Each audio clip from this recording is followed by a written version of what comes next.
This is Tony Peck from Dead Armadillo, and this is What the Ales Beer of the Week. This week it's the Blue Dome Blueberry Wit. It's a new beer from us. It's our spring seasonal this year. Changing things up a little bit. We're going to do some different seasonals this year and kind of shake things up. It's a traditional Belgian wit, brewed with Belgian yeast. A bunch of blueberry in it.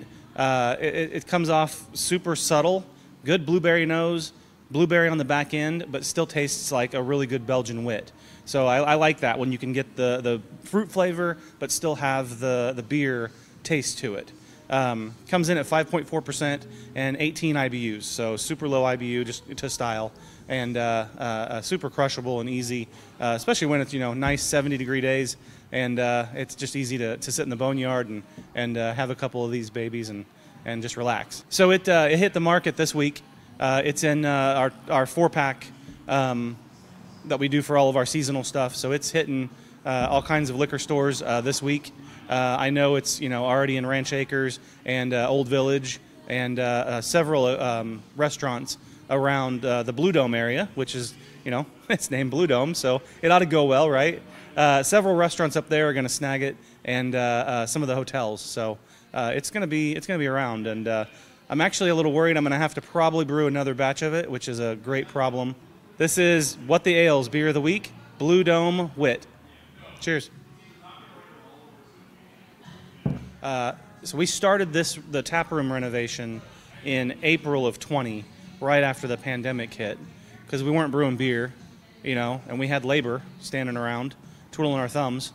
And so, we're handy, for the most part. I'm certainly no plumber or an electrician, but we know enough to be dangerous, and we certainly are comfortable with demolition.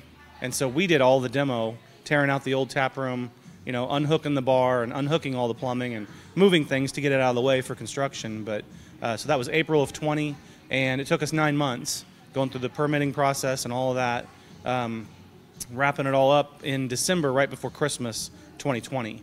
So we've just had our first full year a couple months ago with the new tap room. Old was around 700 square feet, 500 to 700 square feet. So we really feel like we went from 500 square feet to almost 2,000. Part of the room we took over, I always have called it the grossest room in the brewery, because it's where we stored all of our kegs, had extra storage, warehouse stuff, and it had some gross doors back from when it was an auto shop. And we replaced those garage doors, of course, one with the glass roll-up door, and then the glass windows and walkout door. So it gives a great view of downtown. When we did the boneyard, I was excited because we had a great view of downtown. But there are some trees in the way, a little bit back there, and I always thought, if you just were a little bit farther up in the front of the building, you've got an amazing view of downtown. And that's really what you get out these windows and door, because there's no trees in the way, and it's right over the highway. And yeah, it's really cool at night, really cool sunsets. So we started in 2013, obviously. It's hard to find the right building that has the right power, height, the ceilings, zoned correctly with enough space. So we were hunting, for a place to brew. Roughtail started right at about the same time, and we met those guys, shared beer, and kind of hung out and started a dialogue. And they had extra space because they were new, and so we talked them into letting us contract brew there. And while we hunted for a building here in Tulsa, because we've always been from Tulsa, it's a lot of people thought that we were in Oklahoma City and we moved to Tulsa originally, but that's not the case. We lived here. We just had to find somewhere to brew, and that's where we landed, was at Roughtail. So 2 years of brewing there, while we found this place and renovated it and got it up and going. So 2 years of brewing with them, found this place, got it renovated. So we sold our first batch of amber kegs, and then right after that, the very first batch of our IPA in September of 2015.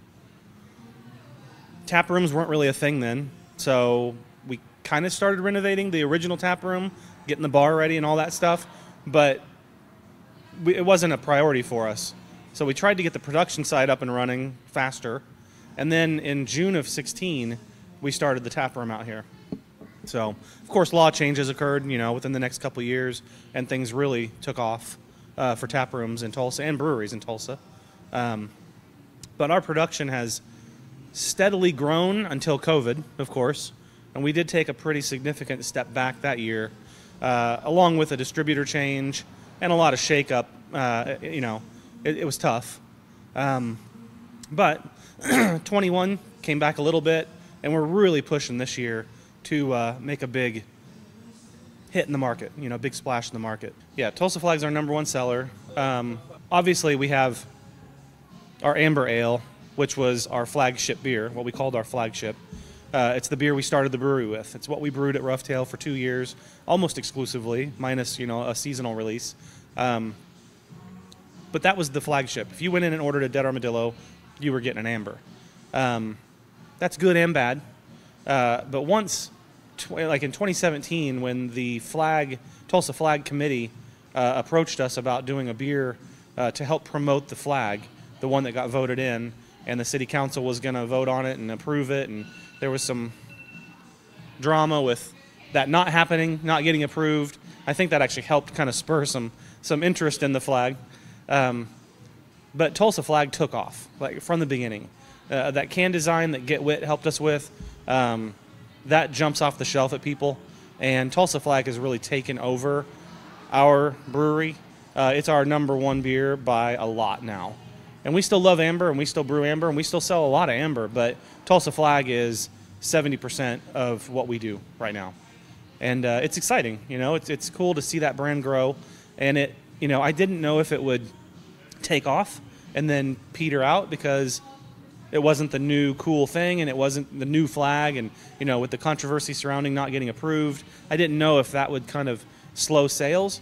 It has not. So people love, especially hotels and restaurants and just different bars and stuff, and even Reese's and Walmart and and Quick Trip.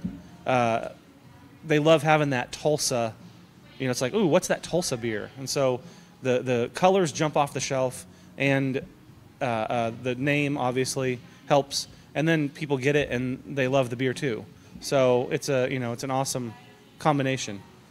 So, but that's taken off, and we're really even pushing it more to continue to bring flag up and get it in even more places. So we've just kind of partnering with some of the people out at Hard Rock and getting it into some of the bars out there with a couple of our other beers.